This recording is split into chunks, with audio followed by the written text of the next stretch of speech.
Few hours after arriving in Yemen, we went to visit the USS Cole, and as we approached the destroyer, our eyes couldn't miss the gaping hole in its port side. It reminded me of a wounded lion I'd seen on the National Geographic Channel. Its majesty was still apparent. The wound and the pain was clearly deep. It was impossible not to feel overcome by sadness. We were all silent as we pulled alongside. The feeling got even worse once we climbed on board. The ship had the stench of death. Bodies draped in American flags were lying on the main deck. Sailors walked around with blank and sullen faces, and they all had bags under their eyes. They were working day and night to save the ship. Many had cuts and bruises on their bodies, and their eyes told of immeasurable sorrow. They still hadn't come to terms with what had happened. Some never would. It was heartbreaking. We walked down to see the blast area. Blood was splattered across the floor. Bodies lay twisted and trapped in the metal. NCIS and FBI technicians were carefully trying to untangle them while keeping a lookout for places of evidence. We realized that this was an exceptionally tough job psychologically for crew members. Since the FBI and NCIS had the apparatus, we did as much as we could. Agents collected body parts from the floor. Forensic experts were examining the wreckage and evidence. I watched one trying to determine whether the blackened object he was holding was part of a person, the ship, or from the suicide bombers and the boat. Divers searched the surrounding harbored waters. The hall outside the blast area where bodies were first placed was unofficially known as the Hall of Death. I felt sick. With George taking the lead, we started interviewing crew members. We also had the team that was stuck in Germany, waiting for county clearances. Interview injured survivors who had been flown to the Landstuhl Regional Medical Center, the largest American hospital in the world outside the United States. Between those survivors and others who were still on the Cole, we managed to piece together the last few minutes before the explosion. After the Cole entered Tawi Harbor at approximately 8:30 a.m., the crew secured the starboard side to the Dolphin, the fueling station. Refueling began. As is usual during refueling, small boats swarmed around the Cole, bringing supplies, taking trash, and doing maintenance jobs. One small boat approached with two men aboard. The boat was approximately 25 feet long and 6 feet wide, powered by an outboard motor. It had a red carpet on its deck. It slowly pulled alongside the Cole port side. The occupants waved. The crew waved back. The boat looked no different from others going to and from the Cole. There was no sign of explosives or of anything suspicious. The men cut the boat's engine. Seconds later, at 11:22, the boat exploded. A huge hole, 40 feet in diameter, was blown in the side of the ship. A fireball injured and killed sailors who were waiting to eat lunch in the galley. Black smoke rose up to the sky. The first days of an investigation are among the most crucial, as the memories of eyewitnesses are still fresh and crime scenes are less likely to have been touched.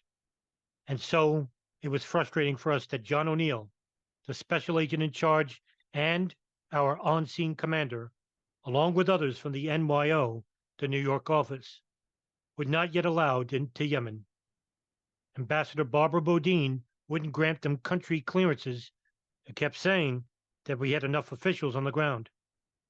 FBI headquarters tried explaining to her that to conduct an investigation, you need security and technical staff, divers, forensic experts, interrogators, detectives, and others, lots of them. The appeals had no effect. She felt she knew best. We tried making the best of the situation and assigned everyone roles. The hostage rescue team under Bob Hickey was in charge of security at the hotel and in convoys. Steve Bongard, though he continued to serve as co-case agent, remained in the command center because of his back problems, handling administrative issues and coordinating the exchange of information with the CIA. While our aim was to track those responsible and bring them to justice, it was likely that we would come across intelligence so that we give that to the CIA. And while the CIA's focus was intelligence efforts, it was likely they uncovered information helpful to us. As one of my former FBI colleagues, Don Borelli, likes to put it, we're the bird catchers, and the CIA are the bird watchers. George Crouch was in charge of all personnel at the crime scene itself, the USS Cole. We planned to send a big group to the ship to examine evidence and interview every sailor. While there were more than 300 sailors on the USS Cole, we thought it was important to talk to each one individually. It was possible that one might have been seeing something nobody else had noticed. We also felt that speaking to all of them would provide psychological benefits. Many had not slept since the explosion and had spent every waking minute trying to save colleagues in the ship, and we wanted them to feel as if they were part of the investigation. Tom Ward was in charge of investigating different sites, and I, Ali Soufan, as the case agent, would lead the investigation and alternate between all the different groups to ensure that everything was working smoothly. I would also take the lead in coordinating our investigation with the Yemeni authorities. We agreed that each morning our entire team would have a meeting at 7 a.m. to report on progress. The Movenpick was full of military and intelligence personnel, many having flown in directly from other places in the Middle East that were stationed. And over the next couple of days, the hotel would still fill up even more as FBI, CIA, NCIS, military intelligence, United States Central Command, Marines, and State Department officials, everyone from the United States who was in aid in Yemen in any official capacity, was told to stay at the hotel. For security reasons, the State Department wanted all Americans to stay in one place. Even members of the press got rooms there. Living together in the same quarters created close bonds among different U.S. government entities used to working independently. At the moment of crisis, no one cared which U.S. government agency you were from. We all represented the United States, and we were all focused on one thing: finding out who was behind the murder of the sailors and bringing them to justice. It was a welcome change from Washington's turf wars. The ninth floor of the hotel was designated the command floor, and armed Marines in full combat gear with loaded weapons guarded every entrance. All agencies and intelligence groups had offices and secure lines on that level, and no hotel staff or unauthorized personnel were permitted. The floor was headed by the NCIS Assistant Special Agent in charge of the Middle East Field Office, Mike Dorsey. Mike was one of the first American law enforcement officers on the ground in Aden after the attack, having flown in straight from nearby Bahrain, where he was based. One of Mike's many qualities is that he is a team player, and for him it is always about the mission and never who is in charge. So he was perfect for coordinating the different arms of the government and ensuring that everyone worked together. The NCIS had assets on the ground in Yemen. They had helped the government remove mines left over from the Civil War, and Mike put all his assets at our disposal and told us that however he could help, he would. The Movenpick was one of two supposedly five-star hotels in Aden, but it was cramped. 3 to 4 people were put into rooms that only had 2 beds, so people took turns sleeping on the floor. I roomed with George and Steve. We were the lucky ones. However, as some people didn't even get rooms, the HRT slept on the floor of the hotel ballroom. When we asked whether there were other hotels, we were told that Barbara Bodine wouldn't allow anyone to stay anywhere else. Bodine was a tough, thin woman in her 40s who had previously served as an ambassador in charge of terrorism for the State Department. While she was a seasoned diplomat, she gave people strange looks when they spoke, as if she were trying to catch them out. When we interviewed USS Cole sailors, some told us that Bodine treated them as if they were responsible for the bombing and as if they had unnecessarily inconvenienced her. We couldn't believe that this was how a U.S. ambassador treated U.S. sailors who had just been victims of a terrorist attack. As usual, following an attack on U.S. citizens in a foreign country, the State Department prepared to pull out a reward for justice poster asking locals to help out with the investigation. Such posters often produce useful leads, as they had with the East Africa embassy bombings. Without coordinating with us on the ground, Bodine's staff worked on translating a standard poster to be published in Yemeni newspapers. When I opened a paper the next day to look at the ad, written, of course, in Arabic, I saw that rather than asking for cooperation, it warned the local population not to cooperate with us. Apparently, no one in the embassy had noticed the colossal mistake. Bodine had a tendency to be overly sensitive to how she felt the Yemenis would react to actions we took. Her attitude reminded me of a story my colleague and co-author Daniel Friedman liked to tell us about George Shultz. When Shultz was Secretary of State, before a new ambassador would be headed out to his or her country of destination, Shultz would call the person into his office and say, "Before you leave, you have one more test. Go over to that globe." He would point to a giant globe he had in the corner of his office. "Show me that you can identify your country," he would say. Without exception, the ambassador would spin the globe and point to the country to which he or she was heading. Shultz would gently correct the ambassador by pointing to the United States and saying, "No, this is your country." On October 18th, almost a week after we arrived in Yemen, we watched on a hotel television the memorial service being held for the victims of the coal at the naval station Norfolk in Virginia. President Clinton led the service. Many of the injured sailors sitting in wheelchairs or resting on crutches were present. The sky in Virginia was gray and overcast, a fitting backdrop for the ceremony. President Clinton said all the right things. He warned those responsible. "You will not find a safe harbor. We will find you, and justice will prevail." That cheered our spirits.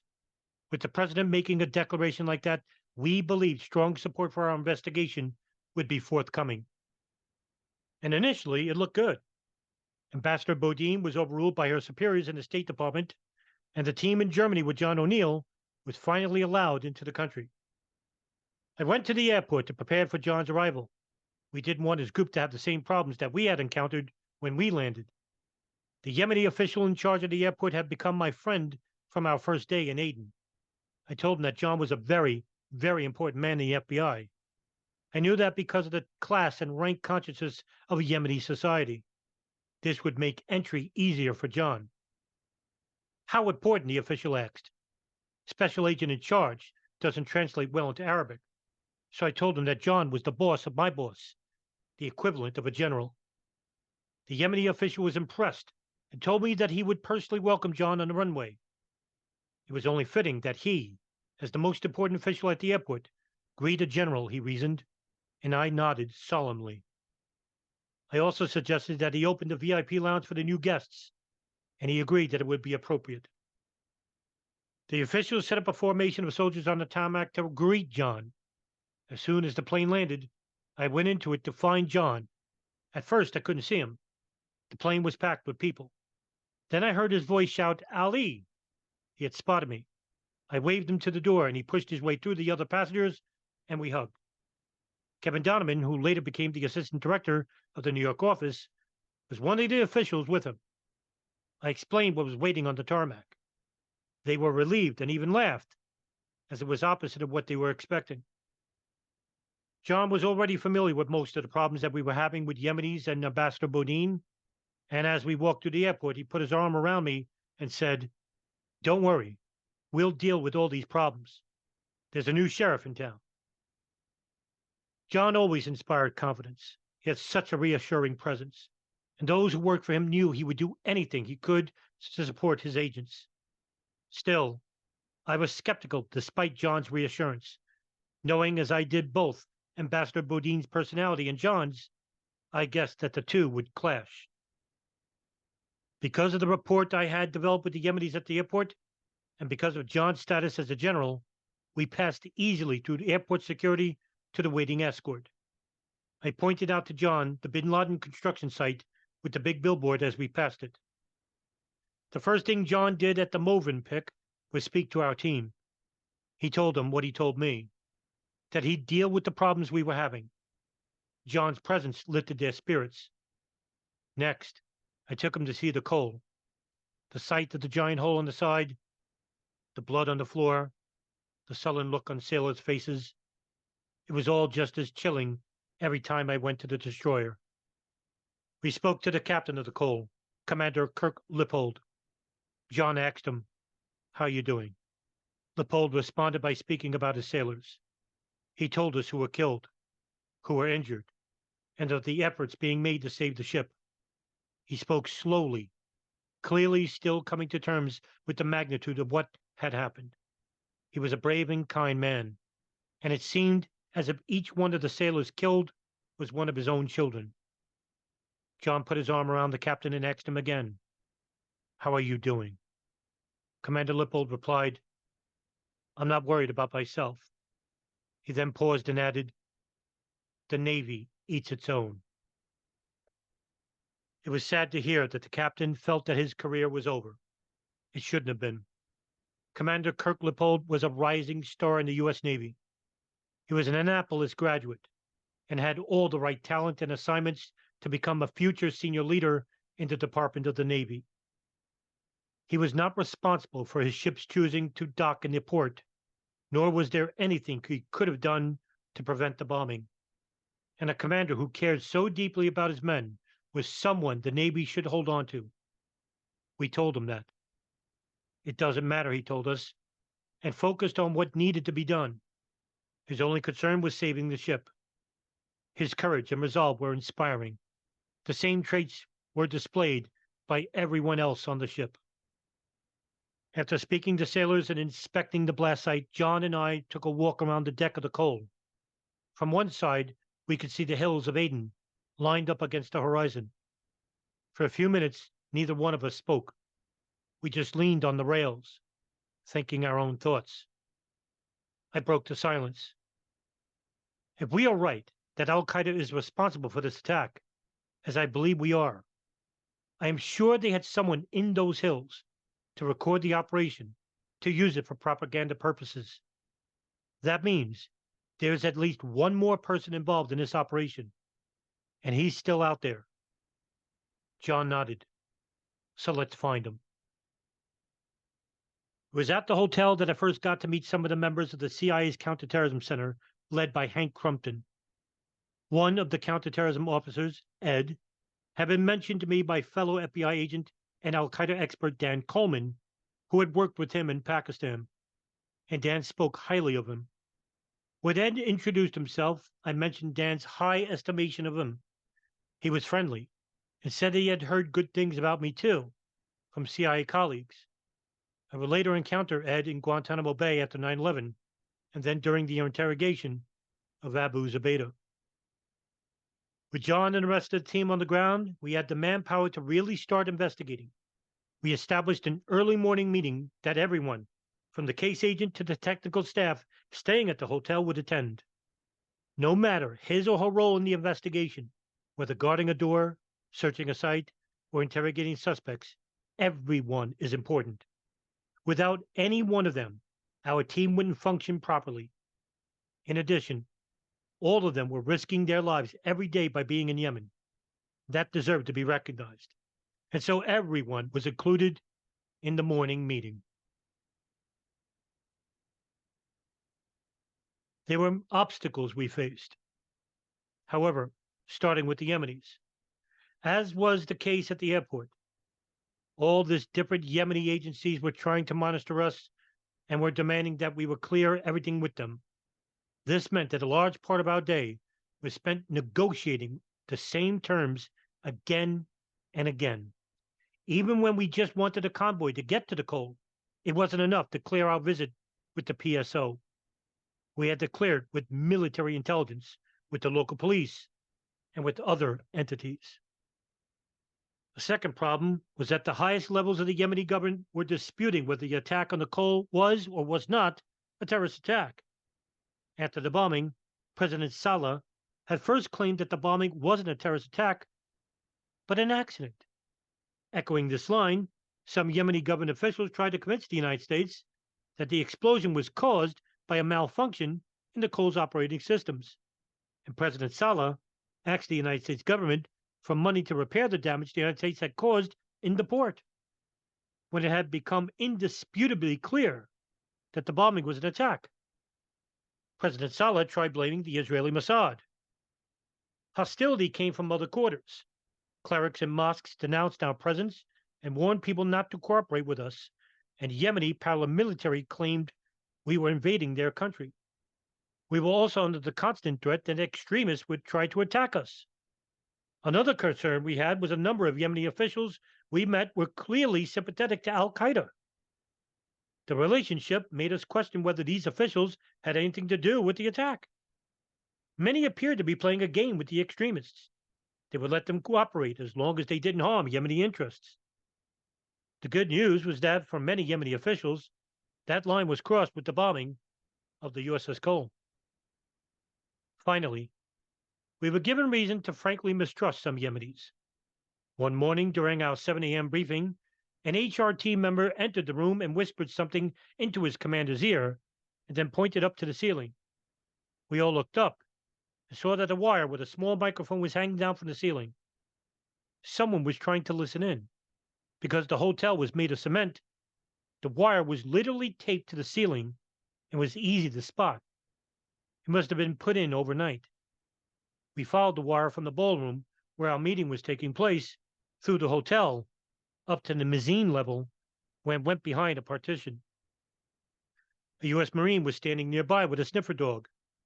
Knowing that Yemenis in general are scared of dogs, I asked her to come with us. We went around the partition and saw a Yemeni man sitting at a desk monitoring cameras and listening to an earpiece. The Yemeni saw the dog, which snarled helpfully, and the man jumped onto the desk, shaking. When the dog started barking, he jumped off the desk and ran away from the listening port. We looked at the cameras and examined the wires and saw that the Yemenis had set up monitoring devices in quite a few of our rooms. As we were looking at them, some other Yemeni officials ran into the area, but before they could speak, I angrily asked, "What is going on here? Why are you monitoring us? There are going to be problems." One officer responded, No, this is for your own protection." "These ones," I said, gesturing to the wires and cameras monitor us inside the hotel, "aren't. Outside the hotel is fine, but inside our rooms is not. Get rid of them." Convincing the Yemenis that the attack on the Cole was in fact a terrorist action and not a malfunction of the ship was a kind of game. We didn't think they believed their official story. No intelligent person could. We thought, but it was their country and their rules, so we had to play along. We took senior Yemeni officials representing all their intelligence and security agencies to the Cole. The delegation introduced the head of the PSO in Aden, Hussein Anisi, the head of President Saleh's security team, Hamoud Naji, the chief of staff of the Yemeni military, and the governor of Aden. Navy engineers deconstructed that the damage done to the ship, the blast hole, clearly went inward, not outward, meant that the explosion had to have been caused by an external attack. Sailors then recounted what they saw moments before the blast, the boat and the men on board. There was little to argue about, and when the Yemenis saw the blood, the bodies, the pain on the faces of the sailors, they seemed genuinely touched and expressed their sympathies. We went directly from the ship to our hotel for a meeting with the Yemenis, and we were expecting a positive discussion as to how we could move forward with the investigation. We all gathered in a big conference room. We sat across from each other. Americans on one side, Yemenis on the other. John O'Neill faced Naji, and I faced Ansi, and translated for our side. Ansi was the first to speak. He was a short, mustached man with a salt and pepper hair. He liked to assume a pious air. What seemed to be an involuntary smirk often appeared on his face when he spoke. It gave the impression that he thought he was the most intelligent person in the room, and that he was secretly laughing at everyone else. After reviewing the evidence, Nancy began, we believe that the attack on Nicole was in fact a terrorist attack. I translated. Everyone nodded. However, he began again, and then he paused, and the smirk appeared for a few seconds. The people responsible for the attack are dead. They blew themselves up, and so there was nothing to investigate. The case is closed. I was initially too stunned to translate. I couldn't believe my ears. Was he serious? I started arguing back without pausing to translate for the others. It was a struggle for me to mask the anger I felt.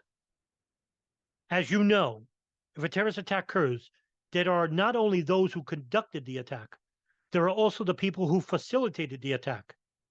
Then there are the bomb makers, the providers of the safe houses, and the people who helped them buy the boat and the explosives. There is, therefore, still a lot to investigate. The case is far from closed. John and the others didn't know what was happening. I was the only Arabic speaker among our team in the room, but my colleagues knew me well enough to realize, from my tone of voice and facial expressions, that whatever was being said, it wasn't good. And I replied to Ansi. I translated the exchange for the others. There was anger on our side, and John especially was agitated. Now look here, John said. We are here to work as a team with you, but you know that this is something we are very serious about. We aren't messing around. We want to get to the bottom of this, and we won't leave until you figure it out. We would, however, like to work with you, I translated. Ansi nodded, but said nothing. The meeting was adjourned. As I was leaving the room, Naji approached me. Can I speak to you? He said. I stepped to the side with him. Don't worry, he said, touching my arm, as if trying to calm and reassure me. Everything will get done. Just have patience. I felt relieved. As the head of Salah's security detail, he was the president's personal envoy to the meeting. If he said things would get done, they would. Naji remained true to his word. That night, General Ghalib al-Kamish, the head of the PSO and Ansi's superior, came to Aden from Sana'a, Yemen. John and I went straight to meet him. Kamish is a small, skinny, bald man who looks like a Yemeni version of Gandhi. We can work together, were Kamish's first word to us. He then said, I understand why you are in Yemen and the importance of your investigation. At the same time, you have to understand the sensitivities of Yemenis. He explained that some viewed our presence as an invasion, and that there was anger toward the United States for its support of Israel against the Palestinians. He made it clear that he didn't agree with this hostility to us, but was just explaining the situation. Kamish was knowledgeable about al-Qaeda. When the PSO was responsible for utilizing Islamists against the South during the Civil War, he was one of the key players. Yemen was a country where things couldn't be viewed in black and white, but instead shades of gray. Whatever Kamish's role in the past in dealing with Islamists during the cold investigation with us, he was one of the good guys, and we were glad he was at the top. We agreed that we would primarily deal with him rather than Ansi.